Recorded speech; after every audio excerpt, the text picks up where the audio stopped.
Erectile dysfunction is not low testosterone. Music. And I can prove it in just a second. But first I need to explain something very, very important. Music. If you have early erectile dysfunction, let's say you're in your 40s or even younger, that could be a warning sign that your heart is in trouble. And I wanted to bring that up now because one of the early signs of heart problems is erectile dysfunction. I will snort. Give you the exact test that you should do to get that ruled out by your doctor. Then I'm going to show you the real cause of erectile dysfunction and give you the absolute number one best exercise you can do to fix it that you're not going to find in your typical research. Here's the deal. Your blood vessels that supply an erection are between 1 and 2 millimeters. The blood vessels that supply the heart are between 3 to 4 millimeters. The narrower pipe is where the problem is going to show up first. So that's why erectile dysfunction shows up usually 3 to 4 to 5 years before the heart problems show up. And this shows up in younger men in their 40s and less in older men in their 60s, 70s, and 80s, which is interesting.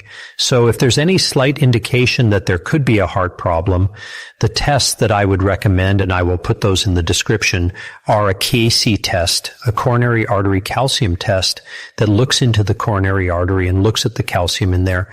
But also, and this is a non-invasive test, an ultrasound of the carotid arteries. And then also a fasting insulin test, a really important measurement of what's going on systemically in your body. You want that number under 5.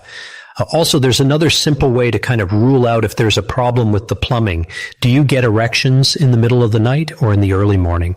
If do have early morning erections or nocturnal erections, chances are it might not be a vascular problem, but not because the testosterone is low.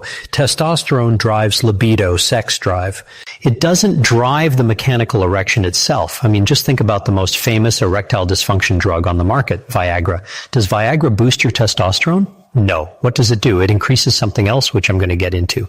And also, if you look up erectile dysfunction, it'll relate it to something called venous leak. That's not what's going on. You don't have holes in your vein system that are causing a problem with erectile dysfunction. Here's a sponge, okay? And if we took the sponge in my hand and we squeezed it tightly and I slowly relax my grip and let the sponge grow to its natural capacity, that would be an erection. An erection is a relaxation of smooth muscle that allows this sponge-like tissue to fill up with blood. And then that blood that fills up in the sponge shuts the exit door, okay? So then the blood can't leave. And so the thing that causes an erection, which is actually the same thing that Viagra works on, is called nitric oxide. This is the message that causes the smooth muscle to relax and allow the sponge to fill up to its full capacity. Big question is, what is causing the decrease of nitric oxide? Now, if we take an 18-year-old versus a 70-year-old, we get a huge drop in nitric oxide. A 70-year-old has a drop of nitric oxide by 75%. So you can now see where the problem is. As we age, we make less nitric oxide. So a lot of people ask me, what supplements do I recommend? Now, of course, I'm not biased of my own high-quality supplement line, but if you go to Amazon and type Dr. Berg supplements, you'll find more information.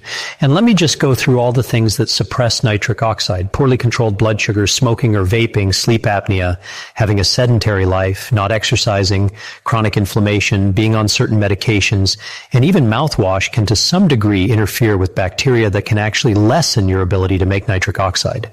So now let's talk about the number one exercise to help fix erectile dysfunction. This exercise recruits like 70% of your muscles, creating a massive rushing of blood and friction through the blood vessels, generating a lot of nitric oxide, usually within 48 hours. And what is this exercise, deadlift or a squat? Now, before you jump into this exercise, you might have to work up to it, and there's a whole way to do that, and I will put some links down below of how to do this, but this is one of the best exercises that I would recommend. I have a free download that I want to give to you. This free download is my daily routine in a checklist. This is a routine that I use every day to feel like I'm 18 years old, even though I'm 60 years old, and I want to give it to you for free. And so there's a little link down below. Click it and definitely download that. Are there other things to do? Yes. Number 1, go on a low-carb diet with intermittent fasting. Number 2, consume foods that can naturally increase your nitric oxide.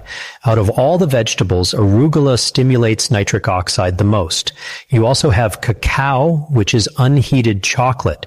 It's like a raw cocoa powder, and some people put it in their coffee and drink that to get more nitric oxide. Beet powder also is another thing that people are using to increase nitric oxide. And also, if there's any signs that you might have cardiovascular problems, you should get those checked out. I'll put some tests down below in the description so you can talk to your doctor about getting those tests.